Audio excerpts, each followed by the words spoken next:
अब बताओ, आपको कोई अगर दांतों से काट ले तो क्या ये क्राइम होगा? और क्या ये डेंजरस वेपन का ऑफेंस माना जाएगा? हेलो दोस्तों, मैं सौम्या सिंह। स्वागत है आपका लीगल अवेयरनेस के एक नए वीडियो पर।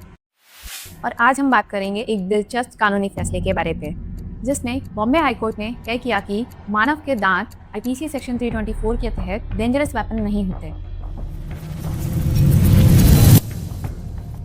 चलिए इस फैसले को डिटेल में समझते हैं। तो कहानी शुरू होती है एक प्रॉपर्टी डिस्प्यूट से।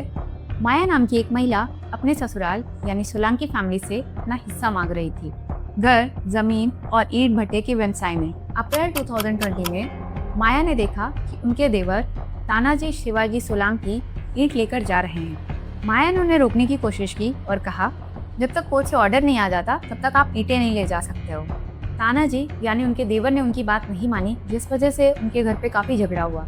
जिसके बाद माया ने पुलिस स्टेशन में एफआईआर दर्ज कराई अपने देवर तानाजी, देवरानी वर्णमाला और ससुर जी शिवाजी के अगेंस्ट में, और एलिगेशन लगाया कि उनके घर वालों ने उनके साथ अपशब्द शब्दों का प्रयोग किया और साथ ही उनकी देवरानी वर्णमाला ने उनके हाथ पैर दांतों से काटा। जिस पर पुलिस ने सेक्शन 324, सेक्शन 323, 504, 506 एंड सेक्शन 34 के तहत एफआईआर रजिस्टर्ड की, जिसमें आईपीसी सेक्शन 324 सबसे ज्यादा सीरियस था, क्योंकि ये डेंजरस वेपन से चोट पहुंचाने की बात करता है। लेकिन जब ये मैटर बॉम्बे हाई कोर्ट के औरंगाबाद बेंच में पहुंचा तो इस केस की गहराई से जांच की गई और मेडिकल रिपोर्ट में पाया गया कि बॉडी पर किसी भी तरीके का ग्रीवियस हर्ट नहीं था।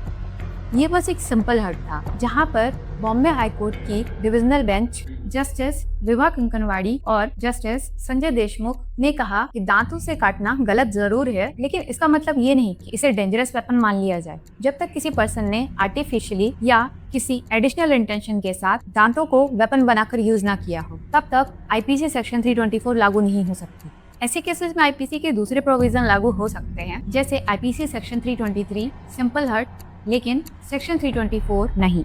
साथ ही जजेस ने Supreme Court 2004 Shakeel Ahmed case का जिक्र किया, जिसमें सुप्रीम कोर्ट ने बताया कि आईपीसी में डेंजरस वेपन का मतलब ऐसे हथियार से है जो सामान्यतः जान से मारने या गंभीर चोट देने के लिए इस्तेमाल किया जाता है, जैसे चाकू, बंदूक, तलवार आदि। लेकिन दांत मानव शरीर का एक प्राकृतिक हिस्सा है और ये कोई मैनमेड वेपन और डेंजरस इंस्ट्रूमेंट नहीं। हाँ, अगर दांत से काटने पर कोई ग्रीवियस या सिंपल इंजरी होती है तो आरोपी को आईपीसी की अन्य धाराएं जैसे ग्रीवियस हर्ट या सिंपल हर्ट के अंतर्गत सजा दी जा सकती है, लेकिन सेक्शन 324 आईपीसी के अंतर्गत नहीं। इसीलिए बॉम्बे हाई कोर्ट ने इस पूरे केस को और एफआईआर को क्वैश कर दिया था। अब इस केस को जानना आपके लिए क्यों जरूरी है?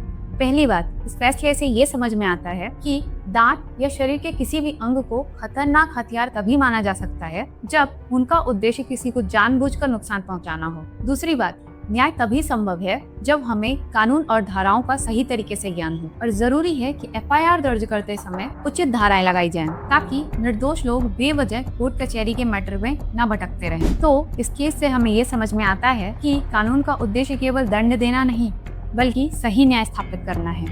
अगर आपको ये वीडियो पसंद आई हो तो लाइक, शेयर और सब्सक्राइब जरूर करें, और साथ ही कमेंट बॉक्स में आपको इस केस से क्या समझ में आया जरूर बताएं। तो मिलते हैं अगली वीडियो में एक नई कानूनी जानकारी के साथ।